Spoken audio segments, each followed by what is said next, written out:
ब्रह्मा गुरुर्विष्णू गुरुर्देव महेश्वरा गुरु साक्षात परब्रह्म तस्मै श्री गुरुवे नमः. नमस्कार मित्रमंडळी, मी सुनील खंडेलवाल. आज आपण सर्वांचं या महाकवी कालिदास जयंती निमित्त आयोजित कवी संमेलनामध्ये हार्दिक स्वागत करत आहे. सालाबाद प्रमाणे याही वर्षी महाकवी कालिदास प्रतिष्ठान पुणे तर्फे कवी संमेलनाचं रामटेक येथे आयोजन करण्यात आलेलं होतं. पण या कोरोनाच्या प्रादुर्भावामुळे ते सर्व स्थगित करून आज आपण या ठिकाणी हे ऑनलाईन पद्धतीने कवी संमेलन घेत आहोत. या संमेलनामध्ये मी सर्वप्रथम संस्थेचे संस्थापक अध्यक्ष श्री विग सातपुते अप्पा यांना विनंती करतो की त्यांनी आजच्या या कार्यक्रमाचं प्रास्ताविक करावं. नमस्कार मित्रो, आज 22 जून 2020 महाकवी कालिदास जयंती आषाढस्य प्रथम दिवसे महाकवी कालिदास प्रतिष्ठान पुणे आणि महाकवी कालिदास प्रतिष्ठानच्या शाखा ठाणे आणि मुंबई प्रदेश यांच्या समन्वय आज ही महाकवी कालिदास जयंती आपण साजरी करीत आहोत. वास्तविक पाहता यावर्षीची महाकवी कालिदास जयंती ही नागपूर येथील रामटेक येथे साजरी करण्याचा आमचा मनोदय होता, परंतु या करोनाच्या प्रादुर्भावामुळे ते कॅन्सल केले गेलं. मग कार्यक्रम आता हा करण्याचा म्हटल्यानंतर आम्ही एक निर्णय घेतला सगळ्या सभासदांनी की आपण एक ऑनलाईन काव्य संमेलन घेऊया. पण या ऑनलाईन काव्य संमेलनामध्ये वेळेचं बरंचसं बंधन असल्याकारणानं काही ठराविक निमंत्रित कवींनाच आम्हाला निमंत्रण करावं लागलं. पण हा प्रादुर्भाव संपल्यानंतर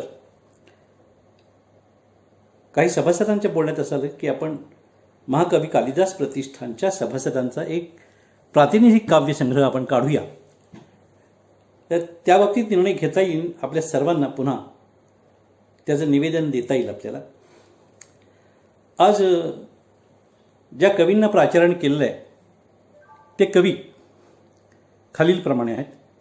त्यांची नावं मी आता तुम्हाला फक्त वाचून दाखवतो आहे. प्रथम जयंतराव भावे ठाणे, कृष्णकांत चेके पुणे, विश्वनाथ शिरोडकर इंदूर, मिलिंद सुधाकर जोशी पुणे, ॲडव्होकेट संध्या गोळे पुणे, डॉक्टर राज परब ठाणे, डॉक्टर योगेश जोशी कल्याण, डॉक्टर आरती कुलकर्णी ठाणे, सौ जयमाला वाहक बदलापूर, डॉक्टर मीरा निसळे औरंगाबाद, डॉक्टर प्राज्ञा करंदीकर बंगलोर, सुनील खंडेलवाल आळंदी पुणे, विवेक पोटे शिक्रापूर, अशोक कमावत पुणे आणि जयंतराव देशपांडे पुणे. आणि आभार प्रदर्शन हे प्राध्यापक गिरीश बक्षी करतील. तत्पूर्वी संस्थेचे उपाध्यक्ष डॉक्टर महेंद्रजी ठाकूरदास आणि संस्थेचे कार्याध्यक्ष सामाजिक कार्यकर्ते काकासाहेब चव्हाण आपलं मनोगत या कार्यक्रमाबद्दल व्यक्त करतील. सगळ्यात अत्यंत महत्त्वाची गोष्ट सांगण्याची याबाबतीत अशी की हा कार्यक्रम आपण व्हिडिओ कॉन्फरन्सद्वारे किंवा व्हिडिओ रेकॉर्डिंगद्वारे या ठिकाणी आपण साजरा करीत आहोत. त्यामध्ये प्रामुख्याने काव्यानंद प्रतिष्ठानचे सुनील खंडेलवाल आणि विवेक पोटे यांनी महत्त्वाची भूमिका बजावलेली आहे. आणि त्याहीपेक्षा पुढे जाऊन सुनील खंडेलवाल यांचे चिरंजीव, त्याचं वय आहे फक्त 11 वर्ष, अशा या छोट्याशा मुलांनी ह्या व्हिडिओचं सगळं संकलन करून व्यवस्थित प्रकारे त्याचं यूट्यूब चॅनलवरती प्रक्षेपण करण्याचं काम केलेलं आहे. तेव्हा त्यालाही मी अत्यंत मनापासून धन्यवाद देतो. आणि हे यानंतर जे काव्यसंमेलन सुरू होईल, हे काव्यसंमेलन सुरू झाल्यानंतर संपल्यानंतर आभार प्रदर्शनाचं काम संस्थेचे पदाधिकारी प्राध्यापक गिरीश बक्षी करतील. मनपूर्वक धन्यवाद आप्पा. यानंतर मी संस्थेचे कार्याध्यक्ष श्री काकासाहेब चव्हाण यांना विनंती करतो की त्यांनी आज या कार्यक्रमानिमित्त 2 शब्द बोलावे. नमस्कार. आज 22 जून महाकवी कालिदास जयंतीचा आजचा दिवस. पुणे परिसरामध्ये आम्ही सर्वजण एकत्र येऊन ज्येष्ठ साहित्यिक अप्पासाहेब सातपुते, महेंद्र ठाकूरदास सर, हेर्लेकर सर, इतर असणारे सर्व मान्यवर साहित्यिक, या महाराष्ट्राचे देशाचे अखिल भारतीय 84व्या अखिल भारतीय साहित्य संमेलनाचे अध्यक्ष द.बी. कुलकर्णी सर यांच्या हस्ते या महाकवी कालिदास संघाचं उद्घाटन केलं किंवा शुभारंभ केला. त्या कार्यक्रमाला नमो जोशी सर आणि इतर अनेक मान्यवर साहित्यिक आणि ज्येष्ठ शिक्षण तज्ज्ञ त्या ठिकाणी उपस्थित होते. आणि गेल्या 10 वर्षामध्ये हिवल्लासा रोप लाविलेद्वारी त्याचा वेलू गेला गगनावरी या उक्तीप्रमाणे या साहित्य संघाची वाढ होऊन तो आज ठाणे असेल, मुंबई नगर असेल, या परिसरामध्ये वेगवेगळे कार्यक्रम घेऊन त्या ठिकाणी कार्यरत आहे. आणि अशाच पद्धतीनं या कोरोनाच्या पार्श्वभूमीवर बदललेल्या परिस्थितीनुसार आज आपण पाहताय की कोणालाही एकत्र येता येत नाही. मोठ्या प्रमाणामध्ये सोशल डिस्टन्सिंग पाळावं लागतंय. आणि अशा परिस्थितीमध्ये संस्थेने निर्णय घेतला आणि मान्यवर कवींचं त्या ठिकाणी मनोगत असेल किंवा कविता असतील त्या व्हिडिओद्वारे या ठिकाणी घ्यायच्या आणि त्या प्रसारित करायच्या, अशा पद्धतीचा उपक्रम संस्थेने राबवला. श्रीकृष्णाने गोवर्धन पर्वत उचलल्याप्रमाणेच आमच्याकडे एक छोटा कान्हा, जो की त्याचं नाव कान्हा सुनील खंडेलवाल आहे, यांनी सुद्धा सोशल मीडियाच्या संदर्भामध्ये एक चांगली भूमिका बजावून आलेल्या सर्व कवितांचं किंवा त्या ठिकाणी एडिटिंग करून ते यूट्यूबवर टाकण्याचं काम त्या ठिकाणी या आमच्या छोट्या कान्हाने केलं. त्याबद्दल मी त्या कान्हाचं मनापासून संस्थेच्या वतीने आभार मानतो, धन्यवाद देतो. त्याचप्रमाणे या कार्यक्रमामध्ये जे जे काही कवी सहभागी झाले, अनेक श्रोते सहभागी झाले, त्यांचे मनापासून आभार मानतो. आभार मानत असताना या ठिकाणी हा कार्यक्रम पार पाडण्याकरता अनेक सहकाऱ्यांनी त्याच्यामध्ये मोलाची त्या ठिकाणी आपलं योगदान दिलेलं आहे, मोलाचं योगदान दिलं आहे. त्यांनाही मनापासून धन्यवाद देतो. आणि या ठिकाणी माझे शब्द पुरे करत असताना पुन्हा एकदा सर्वांनाच महाकवी कालिदास जयंतीच्या निमित्तानं शुभेच्छा देतो. धन्यवाद काका. यानंतर महाकवी कालिदास प्रतिष्ठान पुणे या संस्थेचे उपाध्यक्ष डॉक्टर श्री महेंद्र ठाकूरदास यांना मी विनंती करतो की त्यांनी या संमेलनानिमित्त आपले मनोगत व्यक्त करावे.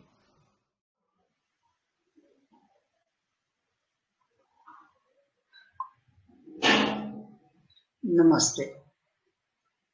कालिदास प्रतिष्ठान के अध्यक्ष वीर सातपुते सर, काका साहेब चव्हाण, विश्वनाथ शिराडोणकर, सुनील खंडेलवाल, विवेक पोटे, आज कालिदास जयंती के उपलक्ष्य में कवि सम्मेलन का आयोजन किया गया है और साथ ही कालिदास के साहित्य पर और विशेष रूप से मेघदूत पर एक छोटा सा चिंतन भी हम प्रस्तुत कर रहे हैं. बात यह है कि पिछले 10 वर्षों से मेघदूत पर कुछ न कुछ हम सुनते बोलते रहे हैं, तो सोचा आज कुछ नए ढंग से बात की जाए. आइंस्टाइन ने कहीं कहा है कि हर वैज्ञानिक खोज के पीछे कवि की कल्पना होती है. बात सही है. पुष्पक विमान की कल्पना वाल्मीकि ने की, बाद में विमान का, हवाई जहाज का निर्माण हुआ. आकाशवाणियां हमारे पुराणों में गूंजती रही. रेडियो आकाशवाणी आपको पता है. तो बात में कुछ दम है. तो हम सोचें कालिदास का जो मेघदूत, उस मेघदूत में कहां कहां पर वैज्ञानिकता है। तो इस कोण को लेकर अब कुछ बात मैं कहना चाहूंगा। ये क्लासिक रचना है।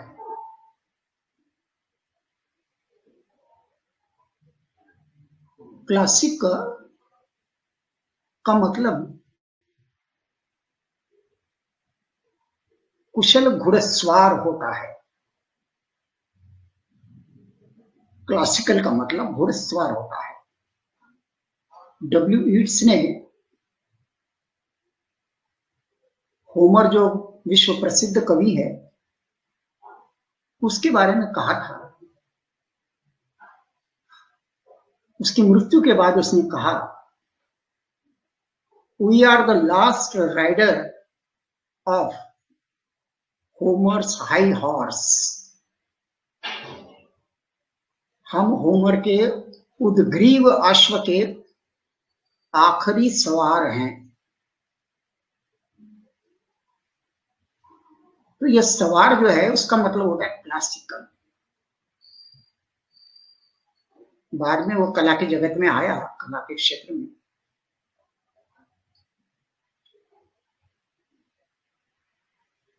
मेघदूत इसी प्रकार की एक क्लासिकल रचना है।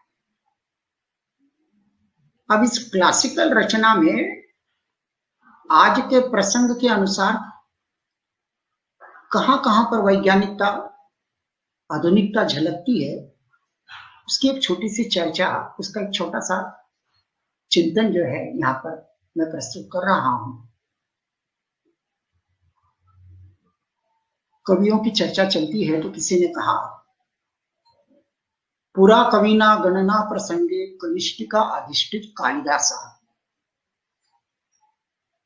पुराने कवियों की गणना की जाती है, नाम गिने जाते हैं, तो छोटी उंगली पर कालिदास का नाम आता है और बाद में किसी का नाम नहीं सूझता,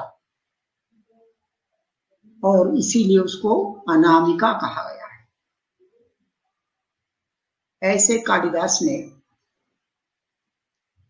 मेघदूत की रचना की।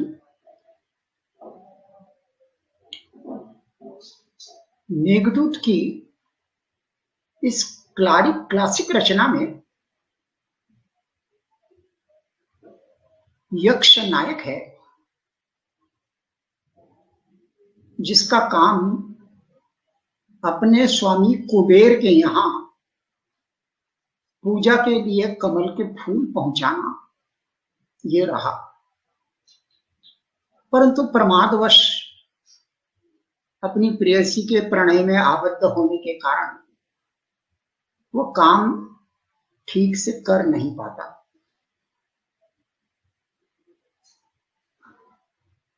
और इसीलिए उसे कुबेर शाप देता है। कश्चित कांता विरह गुना स्वाधिकार प्रमत्त। अपने अधिकार का उल्लंघन वो करता है, प्रमाद वो करता है, और उसे विरह मिल जाता है, विरह का शाप। 1 साल के लिए वो राम जी पर चला जाता है। और वहां पर आषाढ़ के पहले दिन काले काले मेघ उसे दिखाई देते हैं। आषाढ़ से प्रथम दिवसे मेघ संश्लिष्ट शाम में उसका काम भाव जागता है और उसे वो दूत बनाकर अपना संदेश अलका नगरी, कुबेर नगरी में रहने वाली यक्षिणी को भेजता है।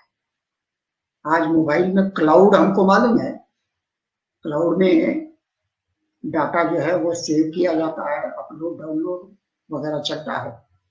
तो ये कल्पना तो उस समय मेघदूत में ही कालिदास को कैसे सूझी। मित्रों, वो मेघदूत को जब संदेश देता है तो वो राह बतलाता है कि अलका नगरी की ओर कौन कौन से रास्ते से उसे जाना है।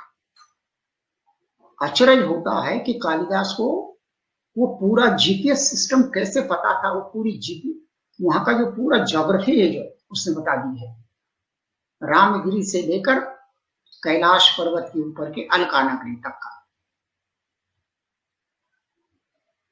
उसके बाद एक छोटी सी बात है पर महत्व की है।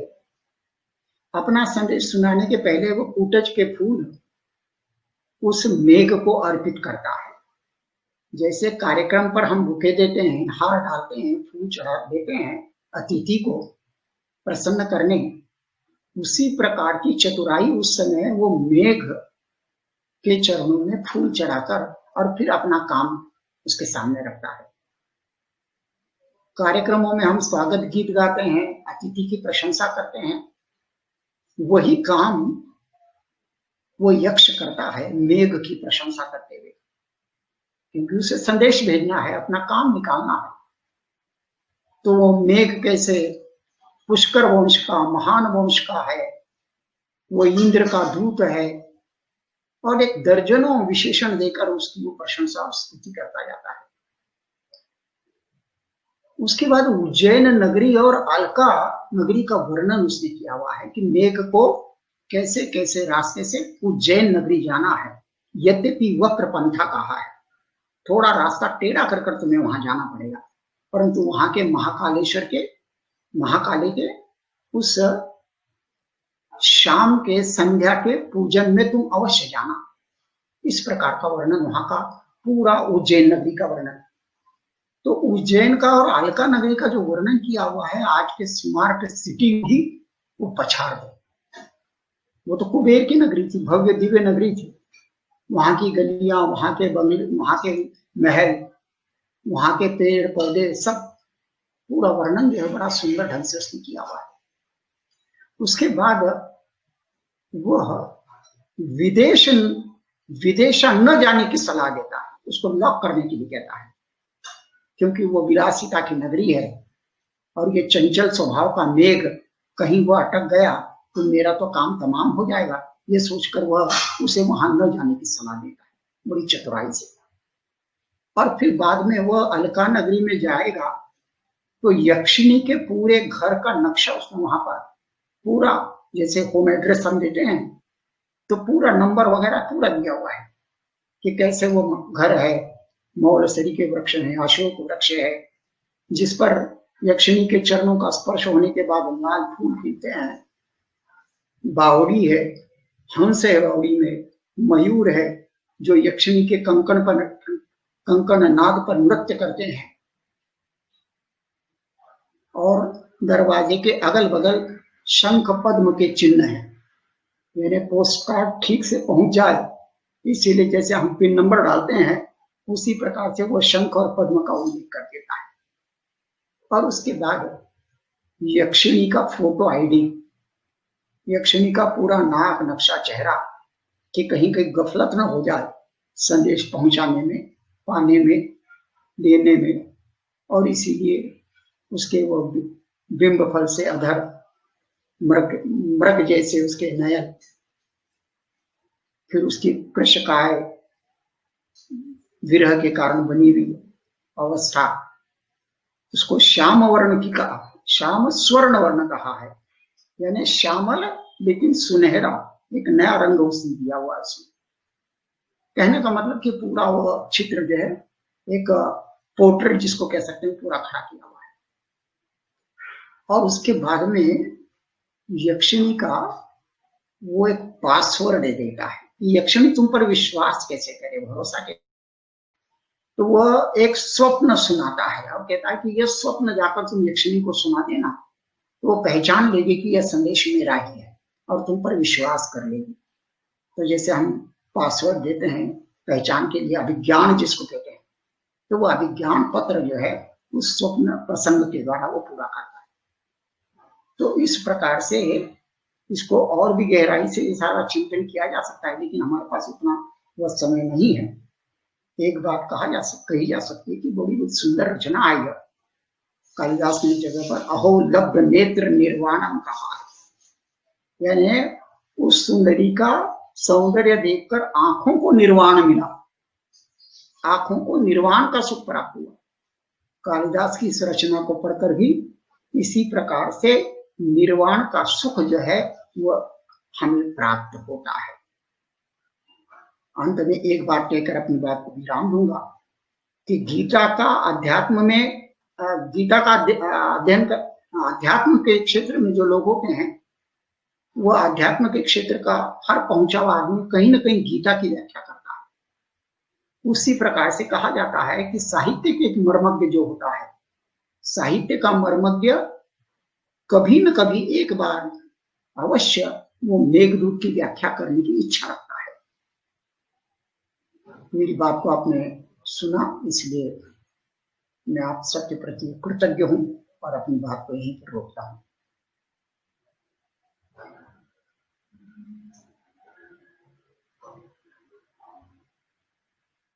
धन्यवाद ठाकूरदास सर. यानंतर मी निमंत्रित करतो डॉक्टर श्री अखिलेश शर्मा यांना. त्यांनी आपले 2 शब्द या ठिकाणी बोलावे. सर्वेभ्यो नमो नमः. आज के इस कालिदास दिन के अवसर पर मुझे मेघदूतम के इस खंड काव्य के उपलक्ष्य में, इस खंड काव्य के विषय में कुछ बोलने का अवसर मिला है और यह कुछ कहने का, बोलने का, चर्चा करने का जो अवसर मुझे प्रदान किया है आदरणीय गुरुवर्य डॉक्टर ठाकुरदास जी ने, मैं उनका सर्वप्रथम हृदय से धन्यवाद देता हूं। और आइए आज हम कालिदास के मेघदूतम पर कुछ चर्चा करेंगे। देखिए, बड़ा सुंदर समय है, प्रकृति अपनी छटा बिखेर रही है, चारों ओर हरियाली दिखाई दे रही है और आषाढ़ मास की आहट हम सबको सुनाई दे रही है। एक और जहां बाहर के नगाड़े बंद हो चुके हैं, कृत्रिम प्रकाश करने वाली आधुनिक बिजलियों की चमचमाहट भी दिखाई नहीं दे रही है, शादी ब्याह के ढोल ढमाके बंदी हो चुके हैं, वहीं मेघों, वहीं इन बादलों के गड़गड़ाहट के बीच आकाशीय बिजलियां गंभीर आवाज के साथ चमचमा रही हैं। जिस मास में मनुष्य अपने उत्सव बंद कर देता है, उस मास में प्रकृति अपना उत्सव मनाती है और यही उत्सव मास आषाढ़ मास कहलाता है। इसी मास में जैसे बादल ऊंचे ऊंचे शिखरों को छूने के लिए लालायित रहते हैं, ठीक वही अवस्था प्रेमियों की होती है। वे भी अपने प्रेमिकाओं को स्पर्श करने के लिए लालायित रहते हैं। काले सफेद मेघ उमड़ते घुमड़ते ऐसे चले जाते हैं जैसे कोई सजा संवरा नवरदेव, सजा संवरा वर यात्रा को गाजे बाजे के साथ ले जाता है अपनी प्रेयसी को पाने के लिए। इस प्रकृति के अद्भुत नजारों को देखकर कवि मन भी व्याकुल होते हैं, इसे अपने शब्दों में बांधते हैं, अपने काव्य का विषय बनाते हैं और इन सारी परिस्थितियों को देखकर, मेघों को देखकर, बारिश को देखकर, बादलों को और काले बादलों को देखकर, पर्वत को देखकर, वर्षा को देखकर कवि मन विचलित हो जाता है। उसे लगता है कुछ न कुछ लिखा जाए, और जब भी वो कुछ ऐसा देख करके लिखता है तो मेघदूत जैसा एक खंड काव्य जन्म लेता है। तभी कहीं से हमें ध्वनि सुनाई देती है और ध्वनि बड़ी सुंदर सुनाई देती है। अपारे काव्य संसारे कवि रेक प्रजापति ही यथास्मै रोचते विश्वम तथै तत् परिवर्तते। कवि की महिमा भी अपार है। वह प्रजापति के तुल्य अपने आप को मानता है और उसे जैसा विश्व दिखाई देता है, कहा जाता है यथास्मै रोचते विश्वम, जैसा दिखाई देता है नहीं, इसे जैसा अच्छा लगता है वैसे वह इस पूरी सृष्टि को बदल देता है, इसको परिवर्तित कर देता है। इसलिए ईश्वर जहां पूर्ण ब्रह्मांड का मालिक है, तो कवि भी इस शब्द शास्त्र के मामले में स्वयं का प्रजापति है। ये तो हम ठीक से बता नहीं सकते हैं कि कवि कुलगुरु कालिदास को मेघदूत बनाने की प्रेरणा कहां से मिली। यक्ष यक्षिणी के विरह को उसने स्वयं जन्म दिया या रामायण के राम और सीता के विरह को देखकर उसे अपना आधार बनाया। फिर भी हम सोच सकते हैं, थोड़ा सा जान सकते हैं कि जैसे रामदूत हनुमान ने उड़कर सीता माता के पास जाकर अशोक वाटिका तक पहुंचकर उन्हें श्री राम का संदेश दिया, शायद ऐसा ही कुछ भाव, ऐसे ही कुछ बातें कवि के मन में आई हो और इसीलिए कवि ने मेघों को दूत बनाने का विचार किया। राम और सीता के विरह को देखकर हो सकता है कवि ने यक्ष और यक्षिणी के विरह को देखा हो और उससे प्रेरणा दी हो कि मैं भी ऐसे कोई विरह ग्रंथ का निर्माण करूं, विरह काव्य का निर्माण करूं। यह निश्चित बात है कि ऐसी घटनाओं को देख करके हम सोच सकते हैं, विचार कर सकते हैं कि मेघदूत निश्चित रूप से रामायण का उपजीवी काव्य है। जैसे राम सीता के अपहरण के पश्चात जगह जगह जाते हैं, पर्वतों में जाते हैं, कंदराओं में जाते हैं, वनस्पतियों को देखते हैं, पशुओं को देखते हैं, पक्षियों को देखते हैं और उनको देखते हुए सबसे पूछते हैं, आपने कहीं मेरी सीता को देखा? ठीक इसी प्रकार एक यक्ष है, वो किसी को भी देखता है विरह व्यथा में व्याकुल होकर के, और जैसे ही देखता है तो उसे भी लगता है कि शायद यह मेरा संदेश वहां तक पहुंचा दे, यह मेरा संदेश मेरी यक्षिणी तक पहुंचा दे, और वह भी व्याकुल हो जाता है। प्रेमी अंधा होता है, प्रेम भी अंधा होता है, और वह प्रेमी किसी से भी पूछता है, चला जाता है। लैला मजनू को तो हम देखते हैं कि वह कहीं नहीं देखता है, किसी को नहीं देखता है।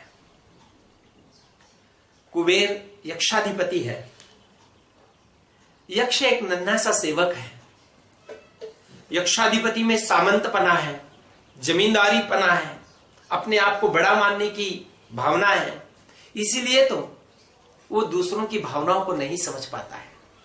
और दूसरों की भावनाओं को समझना ये किसी अहरे गहरे की बात नहीं है। उसके लिए तो वह भी भावनाशील चाहिए और यह भी भावनाशील चाहिए, तभी कोई एक दूसरे की भावना को समझ सकता है।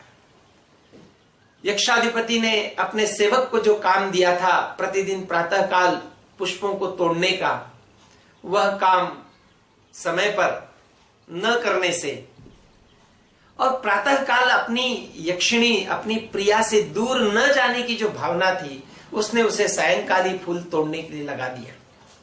कमल के फूलों को तोड़ते हुए वह यह नहीं देख पा रहा था कि कमल के फूलों की पंखुड़ियां बंद है या खुली है। सायंकाल का समय था, भंवरे चले जाते हैं, कमलों में बैठ जाते हैं और कमल बंद हो जाते हैं।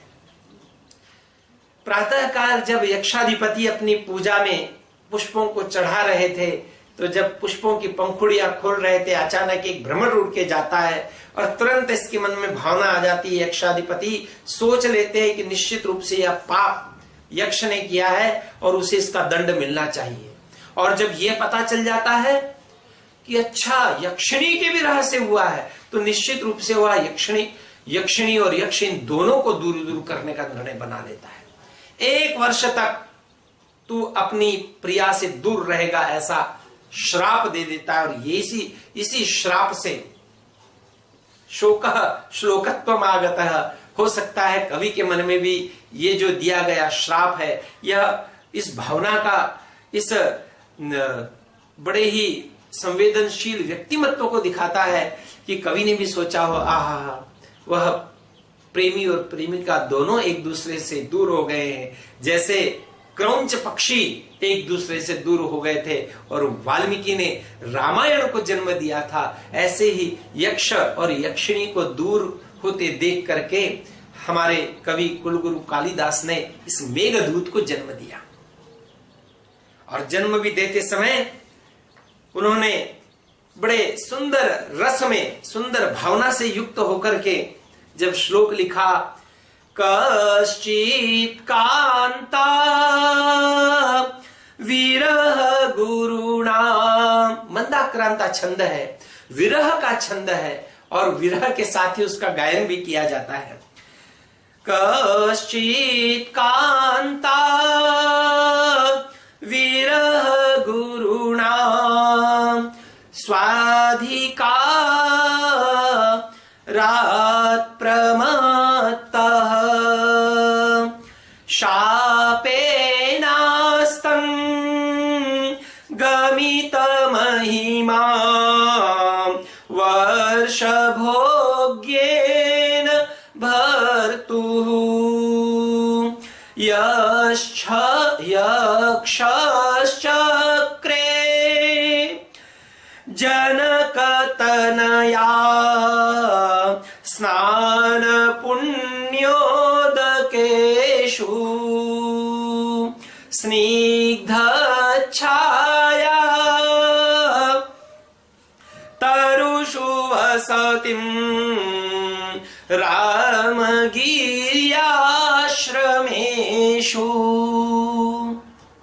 क्या बात है! कवि कहता है और इस कथानक को प्रारंभ करते हुए कहता है कि यक्षश्चक्रे जनक तनया स्नान पुण्योदकेषु स्निग्धच्छाया तरुषु वसतिम रामगिर्याश्रमेषु। रामगिरी के पर्वत हैं, रामगिरी में आश्रम है और उन्हीं आश्रमों से एक आश्रम में यक्ष रहता है। 8 महीने बीत चुके हैं, 4 महीने बचे हैं और इन 4 महीनों में मैं क्या करूं, कैसे करूं, मेरी प्रिया के पास संदेश कैसे पहुंचाऊं, ऐसा चिंतन चल रहा है। ऐसा आश्रम है जिस आश्रम में पुण्य जल बह रहा है, वहां पर सीता माता ने भी कभी स्नान किया है, स्निग्ध छाया से युक्त वृक्षों के मध्य में निवास किया है। ऐसे स्थान पर यक्ष रह रहा है जो कि शाप से श्रपित है, 1 वर्ष के लिए श्रपित है और उसने उस समय सोचा मैं क्या करूं, मैं क्या करूं, किसे अपने पास में बुलाऊं और किसके द्वारा अपना संदेश मैं अपनी प्रियतमा तक पहुंचाऊं। धन्यवाद ठाकूरदास सर आणि सर्व संस्थेचे पदाधिकारीगण. मित्र, ऑनलाईन कवी संमेलन आपण या ठिकाणी आता सुरुवात करत आहोत. सर्वप्रथम मी निमंत्रित करीत आहे महाकवी कालिदास प्रतिष्ठान ठाणे शाखेचे प्रमुख श्री जयंत भावे यांना. त्यांनी आपली रचना या ठिकाणी सादर करावी. नमस्कार कवी मित्रांनी रसिको हो. महाकवी कालिदास जयंतीनिमित्त महाकवी कालिदास प्रतिष्ठान धायरी पुणे आयोजित ऑनलाईन काव्यसंमेलनामध्ये मी जयंत नाभावे याच संस्थेचा मुंबई ठाणे जिल्हा विभाग प्रमुख आपल्यापुढे माझी एक कविता घेऊन आलेलो आहे. स्वरचित कविता आहे. कवितेचं शीर्षक आहे श्रावण मासी. चला तर बघूया. रिम झिम रिम पाऊस श्रावण, झिम झिम झिम झिम झिम मनास भिजवी. रिम झिम पाऊस श्रावण, झिम झिम झिम झिम मनास भिजवी. शीतल वायू गंध फुलांचा चहूकडे गंधाळत वाही. रिम झिम पाऊस श्रावण, झिम झिम झिम झिम मनास भिजवी. हिरव्या तरुवेली वाऱ्यावर झुलती, हिरव्या तरुवेली वाऱ्यावर झुलती. मन हिंदोळ्यास हलके हलके झोके देती. श्रावणी हिरवळ दाटे जिकडे तिकडे, श्रावणी हिरवळ दाटे जिकडे तिकडे. त्या हिरवाळीवरी वनराणी थटून उभी मज वाटे. त्या हिरवाळीवरी वनराणी थटून उभी मज वाटे. कोवळ्या उन्हाचा क्षणात पडे कवडसा, कोवळ्या उन्हाचा क्षणात पडे कवळसा, हिरव्या साडीवरी शोभे, हिरव्या साडीवरी शोभे, सोनेरी मेखला जसा, हिरव्या साडीवरी शोभे, सोनेरी मेखला जसा, वर आभाळी इंद्रधनुची चंद्रकोर विलसे, वेणी सप्तरंगी डोई माळली भासे, वेणी सप्तरंगी डोई माळली भासे, खळखळ हे निर्झर झरझर वाहती, खळखळ हे निर्झर झरझर वाहती, गीत निसर्गाचे मुक्त कंठे गाती, ते गीत ऐकण्या तरारती पाने फुले, अन डाली डालीवरी पक्षियांची माळ डुले, ते गीत ऐकण्या तरारती पाने फुले, अन डाली डालीवरी पक्षियांची माळ फुले, ऐसे हे श्रावण मासी वर्षा ऋतूचे येणे, ऐसे हे श्रावण मासी वर्षा ऋतूचे येणे, निसर्ग सौंदर्याचे हे अलौकिक देणे, निसर्ग सौंदर्याचे हे अलौकिक देणे, संरक्षणी या निसर्ग प्रतिमांना आनंद जीवनी भरून घेणे, आनंद जीवनी भरून घेणे, आनंद जीवनी भरून घेणे. नमस्कार.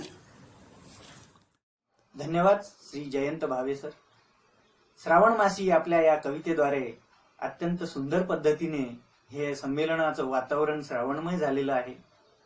अतिशय सुंदर रचना जयंत भावे सर. यानंतर मी निमंत्रित करतो पुणे येथील श्री कृष्णकांत चेके यांना. त्यांनी आपली कविता या संमेलनामध्ये सादर करावी. नमस्कार. महाकवी कालिदास जयंतीनिमित्त महाकवी कालिदास प्रतिष्ठानच्या काव्य संमेलनात मी कृष्णकांत चेके माझी एक रचना सादर करतो आहे. कवितेचं नाव आहे माझा श्रावण. गरजत बरसत नाचत आल्या आल्या श्रावण सरी, गरजत बरसत नाचत आल्या आल्या श्रावण सरी, तुषार उडता अंगावरती, तुषार उडता अंगावरती, मोद मायना उरी, अहो माझा मोद मायना उरी. गरजत बरसत नाचत आल्या हो, कधीवर दिसते रंगबिरंगी इंद्रधनु सावळे, कधीवर दिसते रंगबिरंगी इंद्रधनु सावळे, कधी ढगातून हळूच पाझरे सूर्य किरण पिवळे, कधी ढगातून हळूच पाझरे सूर्य किरण पिवळे. येता श्रावण हर्ष मानसी, येता श्रावण हर्ष मानसी, होतो किती आगळा, येता श्रावण हर्ष मानसी, होतो किती आगळा. ऋतू हा माझा आवडता अति, ऋतू हा माझा आवडता अति, सर्वांमध्ये वेगळा असा हा सर्वांमध्ये वेगळा. गरजत बरसत नाचत आल्या हो, गरजत बरसत नाचत आल्या आल्या श्रावण सरी, तुषार उडता अंगावरती, तुषार उडता अंगावरती, मोद मायना उरी, माझ्या मोद मायना उरी. गरजत बरसत नाचत आल्या हो. धन्यवाद कृष्णकांत चेके सर. श्रावण सुरांनी अतिशय चिंब भिजून या संमेलनाचं वातावरण अतिशय सुंदर आणि मोहक झालेलं आहे. यानंतर मी निमंत्रित करतो श्री जयंत देशपांडे यांना धायरी पुणे येथून.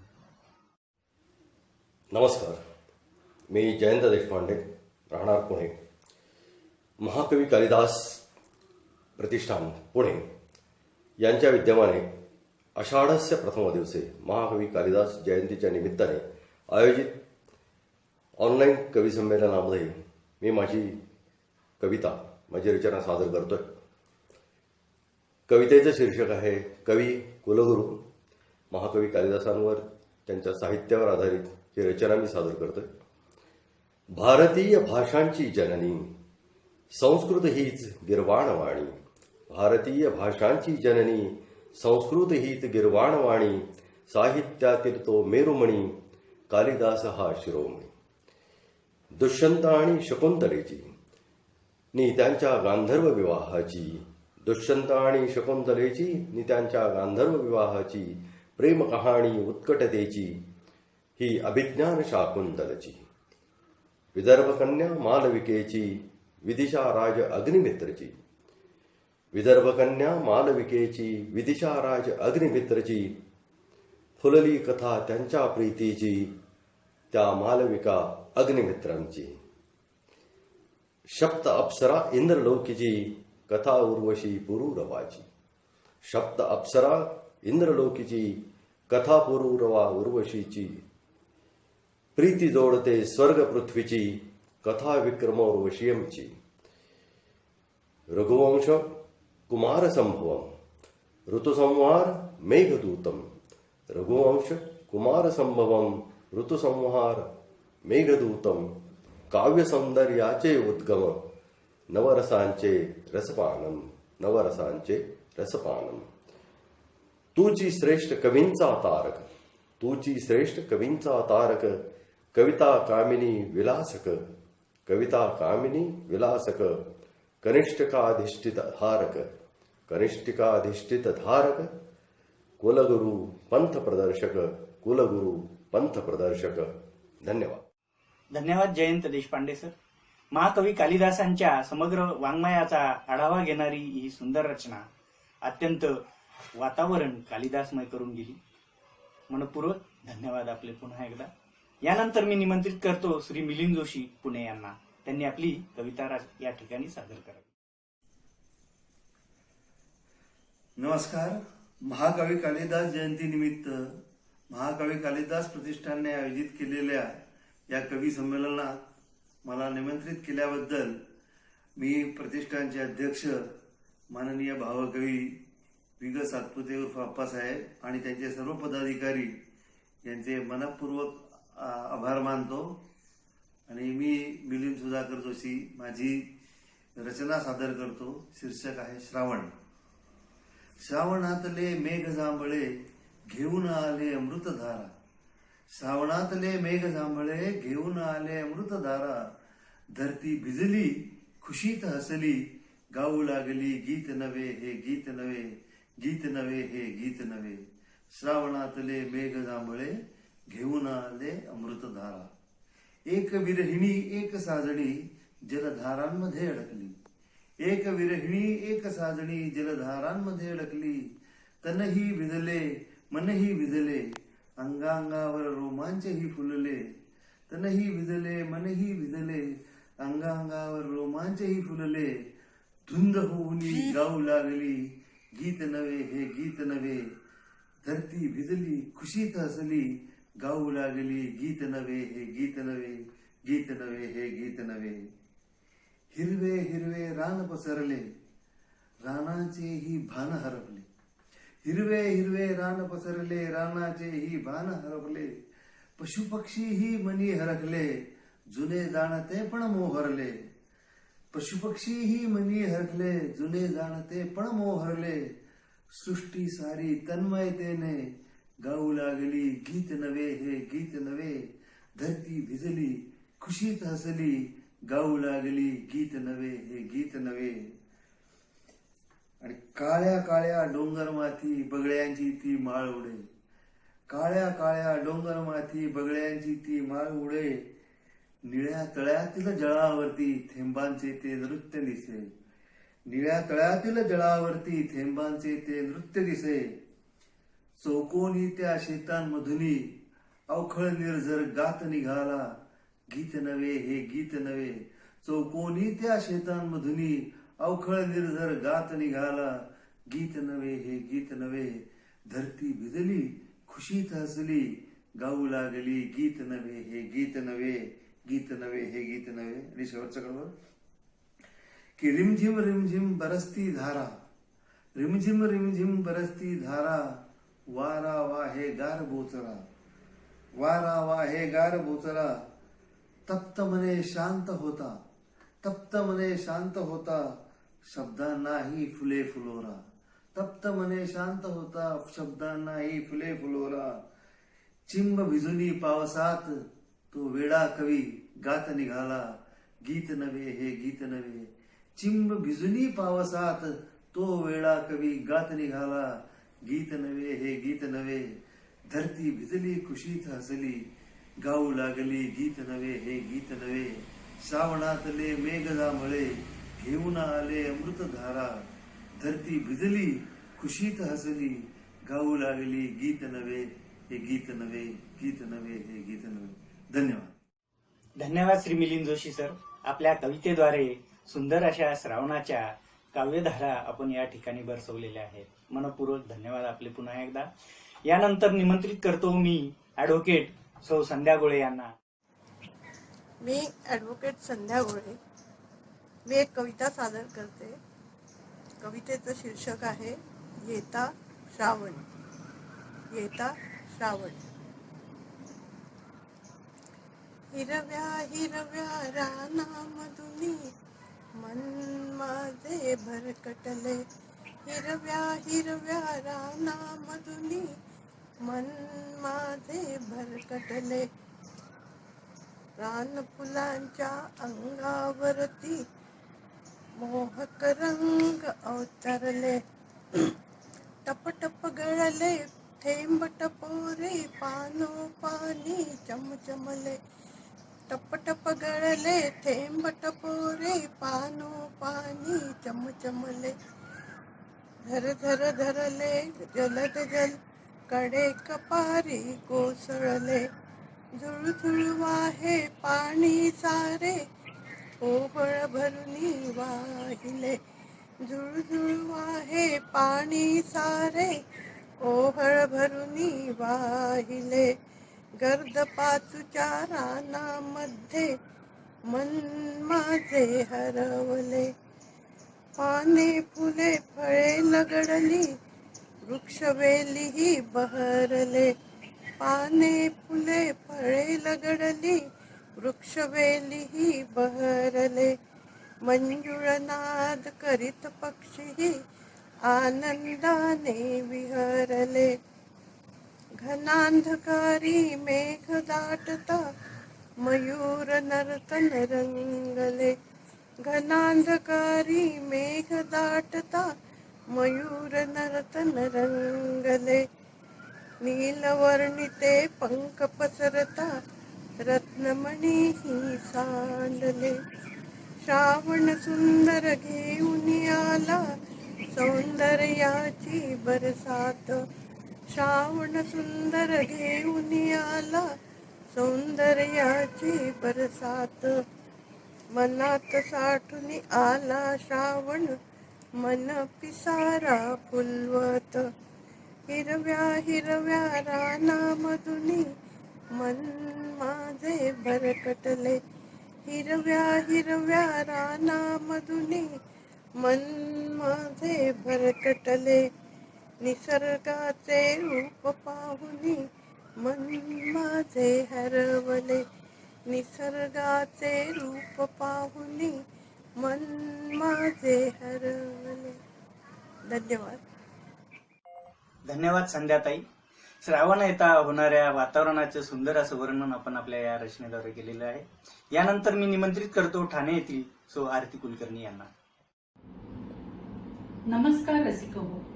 मी महाकवी कालिदास प्रतिष्ठानची ठाणे शाखेची कार्याध्यक्ष आरती कुलकर्णी सर्वांना अभिवादन करते. महाकवी कालिदास जयंतीनिमित्त महाकवी कालिदास प्रतिष्ठानच्या काव्य संमेलनात मी आज एक कविता सादर करणार आहे आणि त्यासाठी संस्थापक अध्यक्ष कवी माननीय श्री सातपुते सरांचे मी आभार मानते. माझ्या कवितेचे नाव आहे पाऊस सोहळा. मेघा नाही फुटला पाझर, मेघा नाही फुटला पाझर, फितूर जाहले त्यास अंबर, फितूर जाहले त्यास अंबर. गर्दवनीच्या वाटा फुलवत, गर्दवनीच्या वाटा फुलवत, बेधुंद बरसला मल्हार, बेधुंद बरसला मल्हार. पिवळा चाफा हिरवा मोर, पिवळा चाफा हिरवा मोर, सोबती तयांच्या अवखळवात. पिवळा चाफा हिरवा मोर, सोबती तयांच्या अवखळवात. कुठूनशी येते निळी सावळी लाट, कुठूनशी येते निळी सावळी लाट. तप्त तिची काया अन तो चिंबगार, तप्त तिची काया अन तो चिंबगार. देखणे सोहळे, देखणे सोहळे काय तो मिलनाचा थाट. वाहुनी आणे, वाहुनी आणे तो मृतगंधाचे अत्तर. ती दरवळताना, ती दरवळताना मिरवे जणू सौभाग्याचे आंदण. युगायुगांचा खेळ, युगायुगांचा खेळ, तरीही गहीवरून येतो आसमंत, तरीही गहीवरून येतो हा आसमंत. मेघा नाही फुटला पाझर, फितूर जाहले त्यास अंबर. धन्यवाद. धन्यवाद डॉक्टर आरती कुलकर्णी. अतिशय सुंदर असा पावसाचा सोहळा आपण आपल्या या रचनेद्वारे रंगवलेला आहे. यानंतर मी निमंत्रित करतो बदलापूर येथील कवयित्री सौ जयमाला वाघ यांना. नमस्कार. महाकवी कालिदास जयंतीनिमित्त महाकवी कालिदास प्रतिष्ठानने आयोजित केलेल्या कवी संमेलनात मला आमंत्रित केल्याबद्दल प्रतिष्ठानचे अध्यक्ष माननीय भावकवी विग सातपुते उर्फ आप्पा आणि त्यांचे सर्व पदाधिकारी यांचे मी मनापासून आभार मानते. मी सौ जयमाला अभय वाघ माझी रचना सादर करते. शीर्षक आहे श्रावण. सप्तरंगी हे रूप तुझे, फुलाफळांनी नटणारा. सप्तरंगी हे रूप तुझे, फुलाफळांनी नटणारा. दिव्य हे सौंदर्य तुझे, भरभरून सृष्टीस देणारा. दिव्य हे सौंदर्य तुझे, भरभरून सृष्टीस देणारा. देणारे हे हात तुझे, देणारे हे हात तुझे, डंकान तू करणारा. देणारे हे हात तुझे, डंकान तू करणारा. श्रावण हे नाम तुझे, कवेत धरा तू घेणारा. श्रावण हे नाम तुझे, कवेत धरा तू घेणारा. सप्तरंगी हे रूप तुझे, फुलाफळांनी नटणारा. दिव्याने हे स्वागत तुझे, दिव्याने हे स्वागत तुझे, अद्भुत तू भासणारा. दिव्याने हे स्वागत तुझे, अद्भुत तू भासणारा. लपंडाव हे खेळ तुझे, सरी सरीने तू येणारा. लपंडाव हे खेळ तुझे, सरी सरीने तू येणारा. सप्तरंगी हे रूप तुझे, फुलाफळांनी नटणारा. मंजुळ हे गीत तुझे, मंजुळ हे गीत तुझे, प्रफुल्लित तू करणारा. मंजुळ हे गीत तुझे, प्रफुल्लित तू करणारा. श्रावणा तू सदा हवा हवासा वाटणारा. श्रावणा तू सदा हवा हवासा वाटणारा. सप्तरंगी हे रूप तुझे, फुलाफळांनी नटणारा. दिव्य हे सौंदर्य तुझे, भरभरून सृष्टीस देणारा. दिव्य हे सौंदर्य तुझे, भरभरून सृष्टीस देणारा. धन्यवाद. धन्यवाद जयमाला. सप्तरंगांची उधळण करत सुंदर अशी रचना आपण या ठिकाणी सादर केलेली आहे. यानंतर मी निमंत्रित करतो औरंगाबाद येथील कवयित्री डॉक्टर मीरा निचळे यांना. त्यांनी आपली कविता या ठिकाणी सादर करा. नमस्कार. महाकवी कालिदास प्रतिष्ठान पुणेतर्फे आयोजित आषाढस्य प्रथम दिवसे या महाकवी कालिदास जयंतीनिमित्त घेण्यात येणाऱ्या ऑनलाईन काव्य संमेलनामध्ये मी डॉक्टर मीरा रामराव निचळे औरंगाबादहून आपली कविता प्रस्तुत करत आहे. या काव्य संमेलनासाठी माझी निवड केल्याबद्दल महाकवी कालिदास प्रतिष्ठानचे अध्यक्ष आणि सुप्रसिद्ध भावकवी विग सातपुते सरांचे हार्दिक आभार व्यक्त करते. या काव्य संमेलनासाठी मला प्रेरणा देणारे आदरणीय गुरुवर्य डॉक्टर ठाकूरदासजी सरांचेही मनस्वी आभार व्यक्त करून मी माझी कविता इथे प्रस्तुत करते. माझ्या कवितेचं नाव आहे इंद्रधनु. नीलघन होऊन बरसतस माझ्यावरती, तेव्हा तुझ्या धोधो बरसणाऱ्या सरी मला समर्पणाचा खरा अर्थ सांगत असतात. नीलघन होऊन बरसतस माझ्यावरती, तेव्हा तुझ्या धोधो बरसणाऱ्या सरी मला समर्पणाचा खरा अर्थ सांगत असतात. चिंब चिंब होऊन जातो रोम रोम माझा, आणि भिजून जातो मनाचा प्रत्येक कानाकोपरा. चिंब चिंब होऊन जातो रोम रोम माझा, आणि भिजून जातो मनाचा प्रत्येक कानाकोपरा. तेव्हा तो ओलावा प्रेमात शिल्लक न राहण्याची जणू शपथच देत असतो मला. तेव्हा तो ओलावा प्रेमात शिल्लक न राहण्याची जणू शपथच देत असतो मला. हा थंड गारवा शहारून टाकतो तनाला, आणि संगीतबद्ध करतो माझ्या श्वासांना. हा थंड गारवा शहारून टाकतो मनाला, आणि संगीतबद्ध करतो माझ्या श्वासांना. तेव्हा पानापानातून टपकणारा तुझा एक एक थेंब, तेव्हा पानापानातून टपकणारा तुझा एक एक थेंब गीत बहाल करत असतो सृष्टीला. देणं हीच तुझी नियती, असे सांगून टाकतोस तू झाडावेलींना. तू असा मला समर्पित होऊन शून्य होतोस. तुझ्या पाऊल खुणातून सृजनाचे सोहळे साजरे करतोस. तू असा मला समर्पित होऊन शून्य होतोस, आणि तुझ्या पाऊल खुणातून सृजनाचे सोहळे साजरे करतोस. अरूपातून रूपांचे महामेळे उभे करतोस. आणि निरभ्र आस म्हणतात नव्याने मला भेटतोस इंद्रधनु होऊन. तेव्हा नव्याने तू मला भेटतोस इंद्रधनु होऊन, आणि सांगत राहतोस निर्व्याज्य प्रेम नवजीवन देते. मुक्तदान जीवनाला सप्तरंगांनी भरून काढते. थँक्यू. नितळे सुंदर अशी रचना आपण या ठिकाणी सादर केलेली आहे. यानंतर मी निमंत्रित करतो बेंगलुरू येथील कवयित्री सौ प्रज्ञा करंदीकर यांना. त्यांनी आपली कविता या ठिकाणी सादर करावी. नमस्कार रसिकजनो, सादर वंदन. आषाढस्य प्रथम दिवसे ह्या काव्य संमेलनामध्ये मी प्रज्ञा नरेंद्र करंदीकर बेंगलोरहून आपलं सहर्ष स्वागत करते. आषाढस्य प्रथम दिवसे हा महाकवी कालिदास जयंती निमित्त काव्य संमेलनाचा कार्यक्रम महाकवी कालिदास प्रतिष्ठान पुणे यांच्यातर्फे दरवर्षी आयोजित केला जातो. यावर्षी हा काव्य संमेलनाचा कार्यक्रम आपण करोनामुळे ऑनलाईन करत आहोत.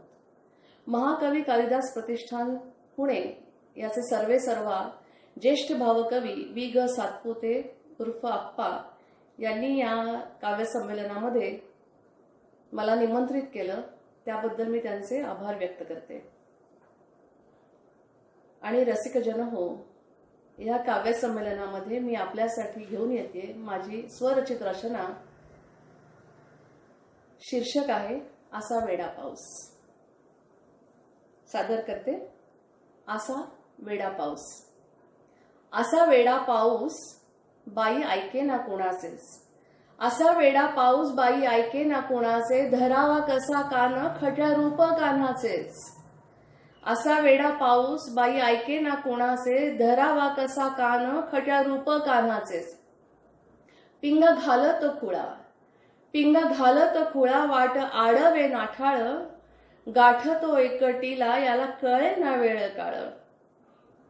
पिंग घालत खुळा वाट आडवे नाठाळ. गाठतो एकटीला याला कळे ना वेळ काळ. कोसळे रात्र रात्र भिजवी गात्र. कोसळे रात्र भिजवी गात्र. रांगणा मर्द गडी हा मी 16 मधली मात्र.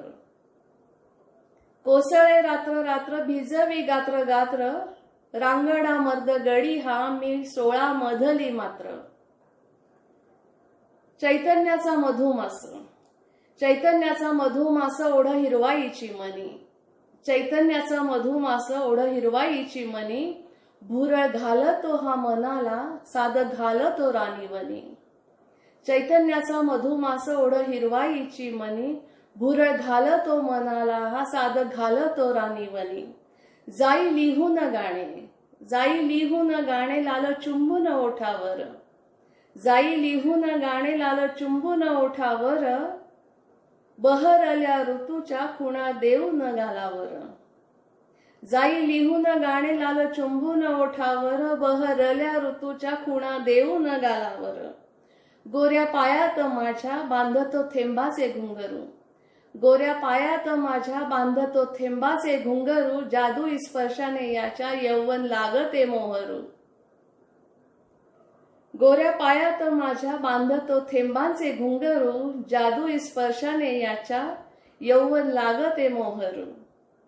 कधी आषाढासम कधी रिमझिम श्रावण, कधी आषाढासम कधी रिमझिम श्रावण, बरसतो मनी तो मी त्या दिले हृदय आंदण.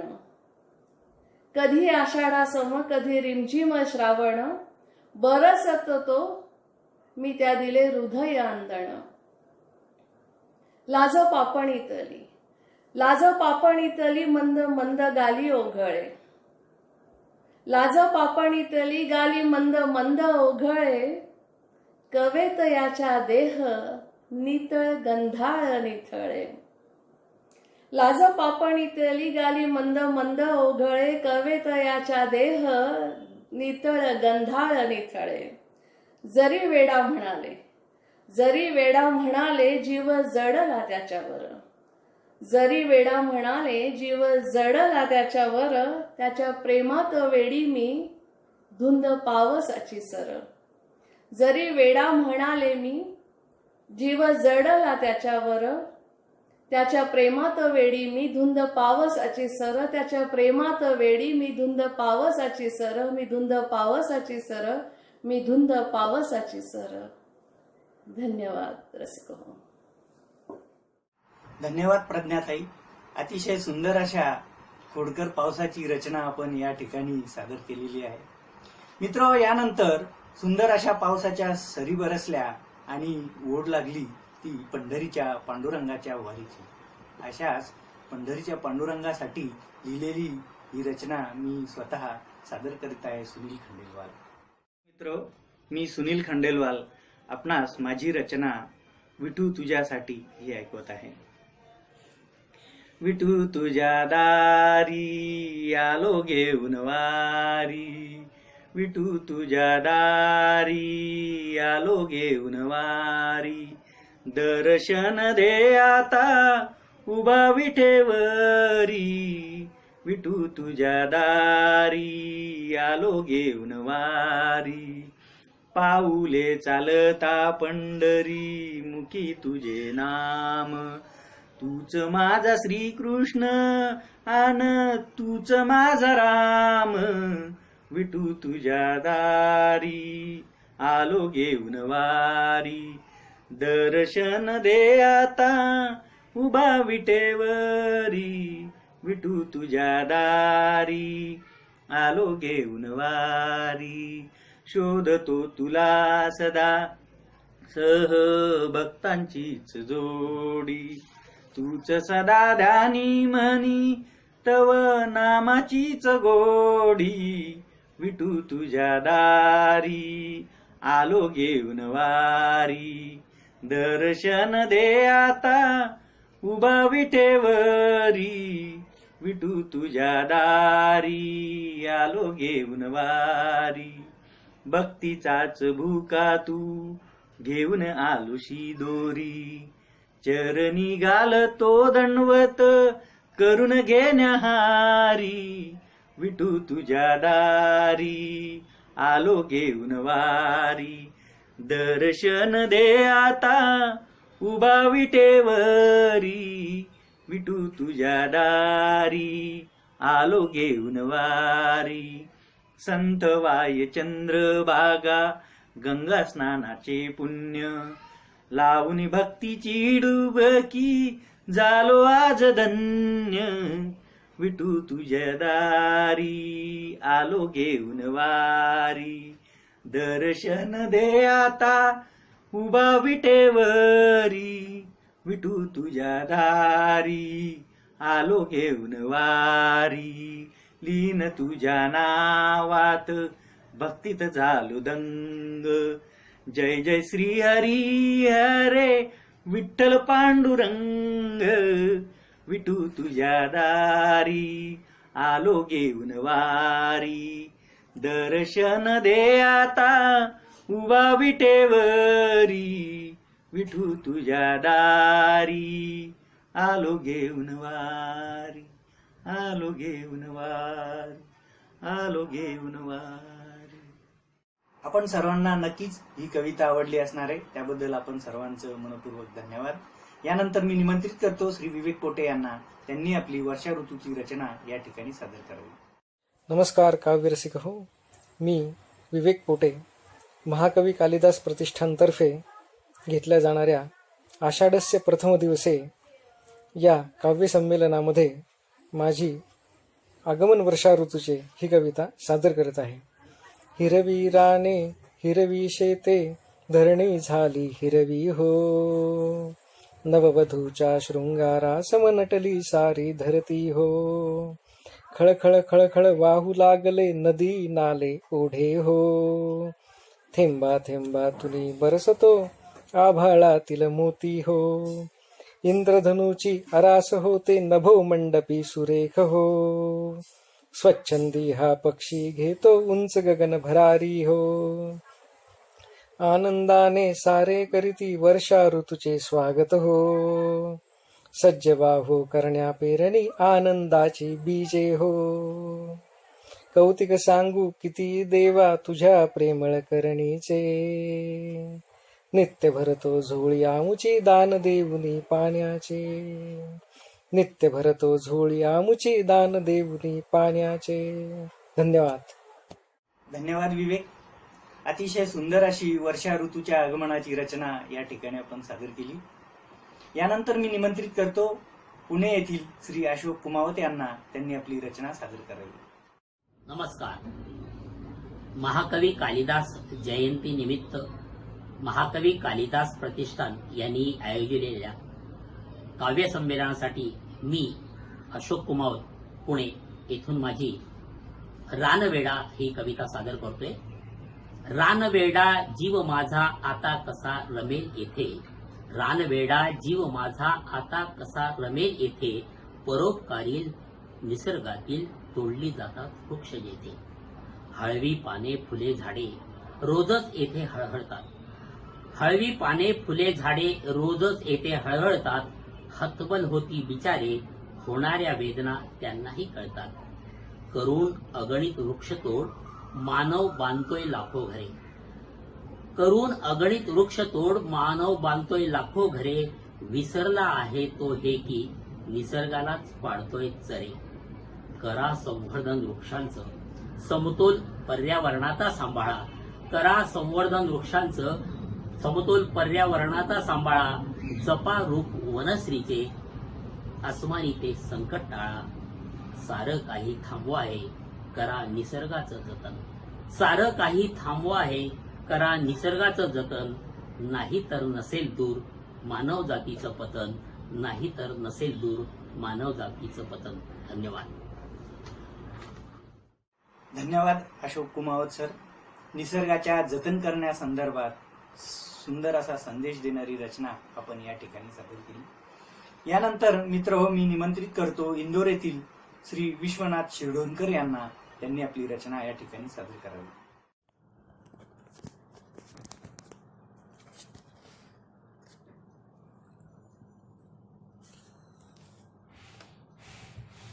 नमस्कार. मी विश्वनाथ शिरढोणकर इंदूरहून महाकवी कालिदास जयंती निमित्त आणि महाकवी कालिदास प्रतिष्ठान पुणे तर्फे आयोजित आषाढस्य प्रथम दिवसे या ऑनलाईन काव्य संमेलनात आदरणीय विलास सातपुते अर्थात अप्पासाहेबांच्या आग्रहास्तव मी माझी पाऊस या शीर्षकाची एक कविता आपल्यासमोर सादर करीत आहे. ही कविता पुणेचे प्रसिद्ध गझलकार प्रदीप निफाडकर यांच्याद्वारे प्रकाशित काव्यदीपच्या जुलै 2013च्या पावसाळी विशेषांकात प्रसिद्ध झालेली आहे. सादर करीत आहे कविता पाऊस. पाऊस. पाऊस म्हणजे महापूर. पाऊस म्हणजे महापूर. नदीने आपले सर्व बंध सैल करायचे. नदीने आपले सर्व बंध सैल करायचे. काठाने या सैल झालेल्या बंधनात विरघळून जायचं. काठाने या सैल झालेल्या बंधनात विरघळून जायचे. पाऊस म्हणजे पहिल्या थेंबाच्या दरवळणाऱ्या सुवासिक सुगंधात ठपकून जायचे. पाऊस म्हणजे पहिल्या थेंबाच्या दरवळणाऱ्या सुवासिक सुगंधात ठपकून जायचे. पाऊस म्हणजे मोहरलेल्या गजरात. पाऊस म्हणजे मोहरलेल्या गजरात, अटकलेल्या श्वासात, गुंतलेल्या शरीरात एकच प्राण व्हायचे. पाऊस म्हणजे तहान. पाऊस म्हणजे तहान. एक एक थेंब छातीवरच घ्यायचा. पाऊस म्हणजे तहान. एक एक थेंब छातीवरच घ्यायचा. शरीर आणि मन स्वच्छंदी.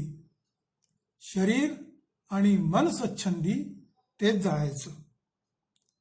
पाऊस म्हणजे कळकणाऱ्या विजेचाच उजेड.